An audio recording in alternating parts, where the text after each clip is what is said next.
Alors, je reviens sur la question de l'animation des débats. Parce que comment doit se comporter un animateur, un modérateur, dans un café philo, dans un débat comme ceux qu'on trouve avec les grandes questions de Franz-Xavier Gisbert, ou même avec d'autres émissions, comme c'est dans l'air, etc. Ou le truc des pros professionnels, etc., autour de Pascal Pro. Ou dans les colloques, tout simplement. Ils ne sont pas forcément filmés. Moi, j'ai une grande expérience de toutes ces questions, notamment des colloques et des débats.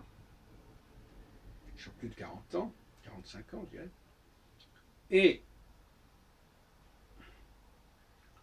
ma position, c'est que l'animateur a des responsabilités. Non seulement sur la forme, mais sur le fond. Il ne doit proposer un sujet que s'il a, je dirais, en parlant comme aux échecs, des coups d'avance. C'est-à-dire qu'il faut qu'il parte, soit par sa propre réflexion, soit par la réflexion qu'il a récupérée chez tel et tel auteur, qui sera ou non présent. Il faut qu'il ait avancé sur le sujet et qu'il amène avec plus ou moins d'intelligence les participants au débat dans la direction en question, et que ces participants, au fond, finissent par se mettre d'accord sur ce nouveau consensus qui va remplacer le consensus ancien et les convictions des participants, des uns et des autres.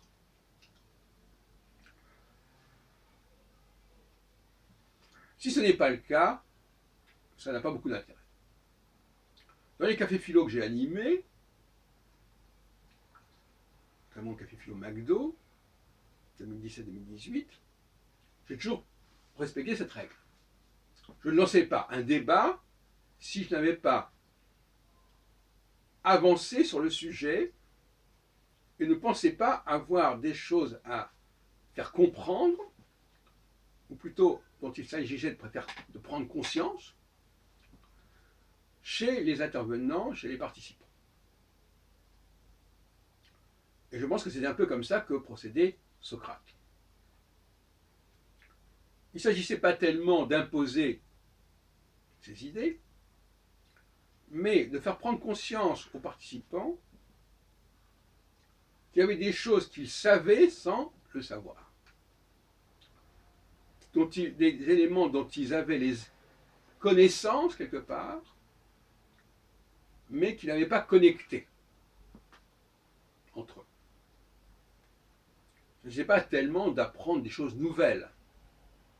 Il s'agissait de mettre de l'ordre dans ce que l'on savait. Et c'est comme ça que je vois l'avenir du débat. Faire venir les gens petit à petit par la dialectique même des uns et des autres, hein, à aller plus loin dans leur réflexion en reformulant un certain nombre d'idées de façon nouvelle et qui ouvrait de nouveaux horizons.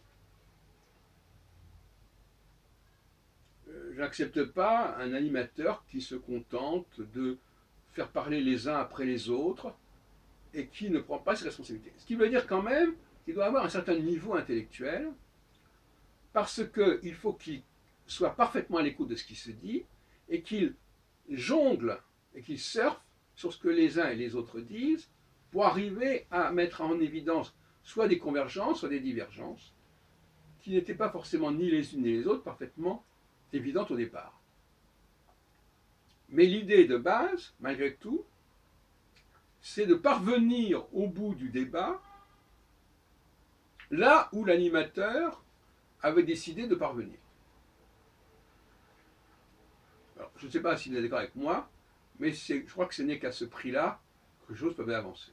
Donc l'animateur qu'on met sur un sujet sur lequel il n'a pas réfléchi, donc il ne choisit pas son sujet en connaissance de cause, c'est pas sérieux.